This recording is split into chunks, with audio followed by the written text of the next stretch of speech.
ராம் சீதா சீரியல்ல நாளைக்கு என்ன நடக்க போதும் பார்க்கலாம். அவங்க எபிசோட் ரொம்ப அருமையா இருந்துச்சுன்னே சொல்லலாம். மிஸ் பண்ணாம ஃபுல்லோடையும் கேளுங்க. அதுக்கு முன்னாடி இந்த வீடியோ பிடிச்சிருந்துச்சுன்னா லைக் பண்ண பாருங்க. ரொம்ப பிடிச்சிருந்துச்சுன்னா நம்ம சேனலுக்கு வந்து சப்ஸ்கிரைப் பண்ணி கண்டினியூஸாக ஆதரவு வந்துட்டாங்க. சீதா வந்து கண்மையை வந்து வச்சுக்கிட்டு இருக்காங்க. வேற ஒரு கண்மை தான் எடுத்து வச்சுட்டு இருக்காங்க. மகாலட்சுமி ரூம்குள்ள வந்துட்டு தப்பா புரிஞ்சுக்கிட்டு இருக்காங்க. நீ கண்மையை வந்து சூப்பராக வச்சுட்டு இருக்க. இன்னும் என்ன வச்சுக்க, அதெல்லாம் இருக்கட்டும். முதல்ல நீங்கள் வச்சுக்கிட்டீங்கன்னா ரொம்ப அழகா இருக்கும் தெரியுமா? உங்களுக்கு கண்மை வச்சா, ஏய் எனக்கெல்லாம் வேணாம், ஆல்ரெடி நான் வந்து தடவிட்டேன் அப்படிங்களா? உங்களோட பவரு, மேனரிசம், காஸ்டியூமு, மேக்கப்னு எனக்கு எல்லாமே உங்கள்கிட்ட பிடிக்கும். ஒன்றே ஒன்று தான் பிடிக்காது. ஆனால் அப்படிங்கிறாங்க. என்ன சொல்கிற? ஆனான்னா என்ன? புத்தி மட்டும் ரொம்ப கொடுமையாக வந்து யோசிக்கிற மாதிரி இருக்கும்ல. மாற்றிக்கலாம் சீதா, மாற்றிக்கலாம். கொஞ்சம் கொஞ்சமாக மாற்றணும். எடுத்தோடனே மாற முடியாதுல்ல எதுவும். கரெக்டாக சொல்லிட்டீங்க அப்படின்னு சொல்லும்போது அர்ச்சனா அதெல்லாம் கேட்குறாங்க. ஏகப்பட்ட கண்மை டப்பா வச்சிருப்பாப்புல இருக்குது. அந்த கண்மை டப்பா வச்சதுக்கப்புறம் தான் என் கண்ணு பளிச்சுன்னு தெரியுதுங்கிற மாதிரி புரிஞ்சுக்கிறாங்க அந்த இடத்துல நம்ம அர்ச்சனா. எல்லாரும் வந்து அந்த ரெசார்ட்டுக்கு வந்து வந்துடுறாங்க. அப்பன்னு பார்த்து மேனேஜர்கிட்ட வந்து பேசுகிறாங்க. நம்ம சேதுராமன், நாங்கள் ஃபேமிலியோடு வந்திருக்கோம். நீங்கள் தான் வந்து ஒரு நல்ல வெயிட்டராக பார்த்து எங்கள் டேபிளுக்கு வந்து அமுச்சு வைக்கணும் சரிங்களா அப்படின்னு சொல்லும்போது சரிங்கிற மாதிரி பேசுகிறாங்க. ராஜா, இவங்க தான் மகாலட்சுமி குரூப்போட மிகப்பெரிய ஆளுங்க. அவங்க எல்லாம் நம்ம ஹோட்டலுக்கு தேடி வந்திருக்கிறது பெரிய விஷயமா இருக்குது. அவங்க மனசு சங்கடப்படாத அளவுக்கு பார்த்து நல்ல விதமாக கவனிச்சிக்க அப்படின்னு சொல்லும்போது, சார் நான் அட்வான்ஸ் கேட்டேன்ல சார் அப்படின்னு சொல்கிறாங்க அந்த இடத்துல. அட்வான்ஸ் தானேயா தந்துடுறேன் அப்படின்னு சொல்லும்போது, இது எல்லாத்தையும் வந்து கல்பனா வந்து கேட்டுட்டாங்க. ஓ இவங்க தான் நம்ம டேபிளுக்கு வரக்கூடிய வெயிட்டர், இவங்களுக்கு பணம் தேவை இருக்குது, அப்போ நான் இந்த சந்தர்ப்பத்தை வந்து யூஸ் பண்ணிக்கலாமே அப்படின்னு சொல்லும்போது, 4:30 மணி வாக்கில் உனக்கு இங்கே ஷெடியூல் வந்து முடியுது, அப்படி இருக்கும்போது போகும்போது எதுவாக இருந்தாலும் தரேங்கிற மாதிரி மேனேஜர் சொல்லி சமாளிக்கிறாங்க. அப்பன்னு பார்த்து வந்துடுறாங்க அந்த இடத்துல நம்ம கல்பனா. உனக்கு பணம் தேவை, அதுவும் 20,000 மேனேஜர்கிட்ட வந்து கேட்குற. கண்டிப்பாக 4:30 மணி வாக்கில் வந்து சாக்கு போக்கு தான் சொல்லுவார் தவிர பணம் காசு தான் கொடுக்கலாம் வாய்ப்பே இல்லை இங்கே. அதுதானப்பா ரூல்லாம். ஆமாங்க, இப்போ என்ன பண்ண போகிறோம்? நான் உனக்கு அந்த காசு தரேன். எதுக்குங்க நீங்கள் தரீங்க? கேம் மூலிமா உங்களுக்கு என்ன காரியம் வந்து நடக்க வேண்டியது இருக்குது? பரவாயில்லையே, நீ ஸ்மார்ட்டாக தான் யோசிக்கிறேன். இந்த 20,000 வாங்கிக்கணுன்னே நான் சொன்னக்கூடிய பொருளை சாப்பாடில் கிடந்து ஒரு பொண்ணுக்கு வந்து கொடுக்கணும். சரிங்க கொடுங்கன்னொன்னே வாங்கிட்டாங்க. இந்த விஷயத்தை வந்து வெளியில் யார்ட்டையும் சொல்லிடக்கூடாது. நீ மாட்டினா கூட எதுவும் வெளியில் மூச்சு பேச்சு கூட வரக்கூடாது சரியா?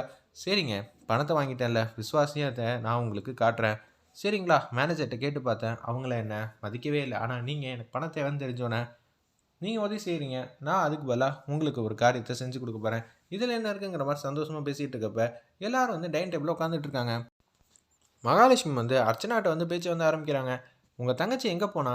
அவள் முக்கியமான ஒரு இடத்துக்கு போயிருக்கா, ரெஸ்ட் ரூம் போயிருக்கா. ஆமாம், கண்ட நேரத்தில் ஊதிக்கிட்டே இருந்தா, ரெஸ்ட் ரூம்லேயே போய் உட்காந்துக்க வேண்டியதான் அப்படின்னோடனே எல்லாரும் வந்து வெகுவாக வந்து சிரிச்சிட்டு இருக்காங்க. சுபாஷும் துரையும் பேசுகிறாங்க. டேய் சாப்பிட்டு வந்துடலாமா? ஆமாம் நானும் அதுதான் நினச்சேன்னு சொல்லிட்டு எங்கள் 2 பேரும் வந்து ரெஸ்ட் ரூம் போயிட்டு வந்துடுறோம். நீங்கள் எங்கே போகிறீங்க நல்லாவே தெரியுது, சீக்கிரம் போக வேண்டிய காரியத்தை முடிச்சுட்டு வாங்கன்னு சொல்லி அந்த வேர்டு சொல்லி வந்து அனுப்பிச்சி வைக்கிறாங்க. எல்லாரும் வந்து சிரிக்க ஆரம்பிச்சிட்டாங்க அந்த இடத்துல. அங்கிள் நிறையா சாப்பிடக்கூடாது, இங்கே டிஷ்லாம் நிறையா சாப்பிடணும் சரிங்களா, பார்த்து போயிட்டு வாங்கன்னு சொன்னேன். அங்கேருந்து கிளம்பி அவங்க 2 பேரும் வந்து ஸ்விம்மிங் பூல் பக்கத்தில் வந்து உட்காந்துட்டு இருக்கப்ப நிதானம் இல்லாமல் ஆயிடுறாங்க நம்ம துறை. அப்பன்னு பார்த்து 25% வந்து ராம் கிட்டேருந்து திருடணும்னு நினச்சிங்க. ஆனால் ராம் எப்படி மகாலட்சுமிக்கு ஆப் வச்சு ஈஸியாக வந்து மாற்றிட்டான் பார்த்தியா? இதுதான்டா ராமோட பவர், இதை யாருமே எதிர்பார்க்கல அப்படின்னு சொல்லும்போது பேரெதிர்ச்சி ஆகிட்டாங்க நம்ம சுபாஷ். டே அதை பற்றி பேசாதான் எனக்கு ரொம்ப கெட்ட கோவம் வரும். ஆமாண்டா, அடுத்த வீடு சொத்தை வந்து திருடணும்னா உனக்கும் கோவம் வரணுமா இல்லை அவனுக்கு கோவம் வரணுமாங்கிற மாதிரி துறை வந்து கேட்டோன்னா அப்படியே ஆஃப் ஆயிடுறாங்க. 2 பேர் லைட்டாக வந்து சண்டை போடுற மாதிரி தெரியுது. சீதா அக்காவை நான் மாறி இருக்கிறத நினச்சா எல்லாருக்கும் ஆச்சரியமாக தான் இருக்கும். ஆனால் அதே செகண்ட் வந்து இதை யாரும் நம்பவும் மறுக்கிறீங்க. ஆமாம் இல்லை அப்படின்னு சொல்லும்போது சீதாவும் மீராவும் தனியாக வந்து பேசிகிட்டு இருக்காங்க. எதுக்காக மகாலட்சுமி வந்து மாறணும்? இதுக்கு பின்னாடி ஏதோ சதி வேலை இருக்குமோ தெரியலையே, என்ன சதி திட்டத்தை வந்து போட்டிருக்காங்கன்னு. நம்ம தான் கொஞ்சம் உஷாராக இருக்கணும் அப்படின்னு பேசிகிட்டு இருக்காங்க அந்த இடத்துல. உமா வந்து பேச்ச ஆரம்பிக்கிறாங்க. சீதாவோட அம்மா, நீங்கள் இவ்வளோ பெரிய மனசுப்படி இவ்வளோ பெரிய ரெஸ்டாரண்ட்டுக்கு வந்து கூட்டிகிட்டு வரீங்கன்னு நினச்சிப்பா கூட பார்க்கல. காசு என்னங்க காசு? இங்கே சாப்பிட்டா என்ன ஆகப்போகுது செலவு? ஒரு 25,000 பில் வரும். இதெல்லாம் ஒரு விஷயமா? ஆனால் அந்த 25,000 மேலே டபுள் ஆகும். ஏன்னா சுபாஷும் துறையுமே 25,000 காலி பண்ணிட்டு வந்துருவாங்கங்கிற மாதிரி பேசுகிறாங்க. ஒரு விருந்துக்கு 50,000 அவ்வளோ பெரிய மனசா உங்களுக்கு? இதை தெரியாமல் போச்சு. நான் சீதாக்காவை மாறல, எங்கள் வீட்டு வாரிசுக்காக மாறுறேன், ராம்காவை தான் மாறுறேங்கிற மாதிரி அந்த இடத்துல உண்மையை போட்டு உடைக்கிறாங்க. பரவாயில்லம்மா, உண்மையாவது சொல்கிறாங்களே அது வரைக்கும் சந்தோஷப்பட்டுக்க வேண்டியதாங்கிற மாதிரி யோசிக்கிறாங்க அந்த இடத்துல நம்ம மீராவும் சீதாவும். இதுக்கு பின்னாடி இது மட்டும் காரணமாக இல்லையே, இவங்கெல்லாம் திருந்தக்கூடிய ஜென்மமே இல்லை, வேற ஏதோ காரணமாக இருக்குங்கிற மாதிரி தான் திங்க் பண்ணுறாங்க அந்த இடத்துல சீதா. அப்பான்னு பார்த்து கல்பனா எங்கங்கிற மாதிரி கேட்குறாங்க. இன்னுமா வரல அப்படின்னு சொல்லிட்டு கல்பனாவும் அந்த இடத்துல வந்து கேஷன் வந்து உட்காடுறாங்க. ஏங்க நீங்களாம் இவ்வளோ பெரிய ஹோட்டல்லலாம் சாப்பிட்ருக்கீங்களா? சாப்பிட்டது இல்லை, அதனால் என்னென்ன டிஷ் இருக்கோ அது எல்லாத்தையும் வந்து வயிறார மனசார வந்து சாப்பிட்ருங்க. திருப்பி இந்த மாதிரி சந்தர்ப்பம்லாம் கிடைக்காதுல்ல அப்படின்னு சொல்லி நக்கலா இவங்க என்னமோ பரம்பரை கோடீஸ்வரங்க மாதிரியும் அவங்க இது மாதிரி ஒரு பிளேட்டை கூட பார்க்காத மாதிரியும் ட்ரீட் பண்ணுறாங்க அந்த இடத்துல. நம்ம கல்பனா சீதாக்கும் மீராக்கும் வந்துச்சு பாருங்க கோவம். மீரா வந்து அடக்கம் இல்ல கோவத்தை என்ன நினச்சிட்டு இருக்க அப்படின்னு சொல்லி கண்ணா அப்படின்னு வெளுத்து வாங்குறாங்க. நீ இதுக்கு முன்னாடி என்னென்ன வேலையெல்லாம் பண்ணிட்டு இருந்தேன் எனக்கு தெரியாதா சொல்லிட்டு இருந்தேன், எல்லாத்தையும் வெளியில் விட்டான்னு வச்சுக்கிங்க அப்புறம் அவ்வளோதான். கொஞ்ச நேரத்துக்கு முன்னாடி கிண்டலும் கேலியும் பண்ணல, இது மாதிரி பிளேட்டை பார்த்துருக்கீங்களா டிஷ்ஷை பார்த்துருக்கீங்களான்னு சாப்பிட சொன்னியே, நீ என்னென்ன வேலை பார்த்தேன்னு நான் சொல்லிட்டா உன்னை பற்றி எனக்கு எதுவும் தெரியாதாங்கிற மாதிரி அசிங்கப்படுத்துகிறாங்க அந்த இடத்துல.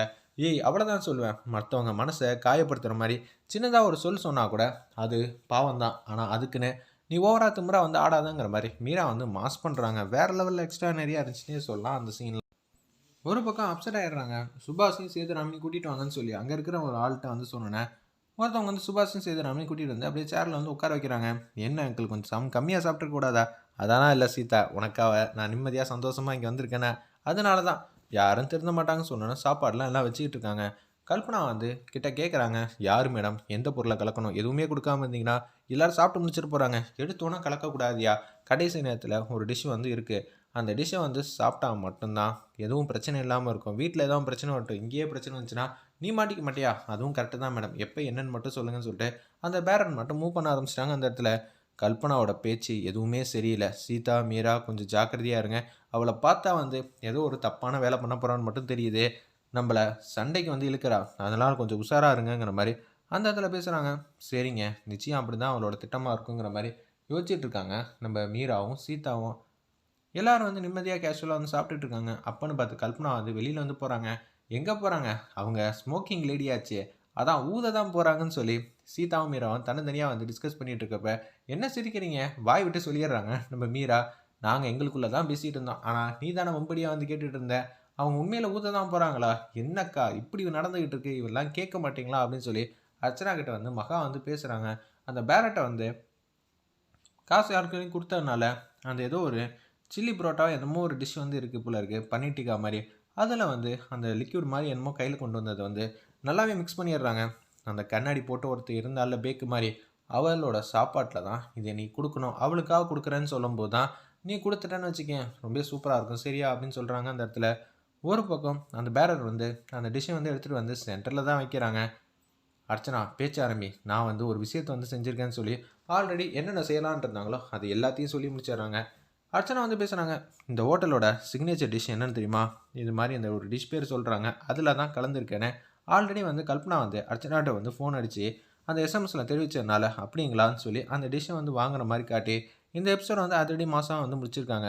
ஆல்ரெடி கண்மை விவகாரத்தில் முத்தாராமன் வந்து ஹெல்ப் பண்ணி கண்மையை அர்ச்சனாவுக்கு வந்து மாற்றிடுறாங்க. இந்த வாட்டி சாப்பாடை வந்து கல்பனா சாப்பிட்ற மாதிரி தான் முத்தாராமன் செய்ய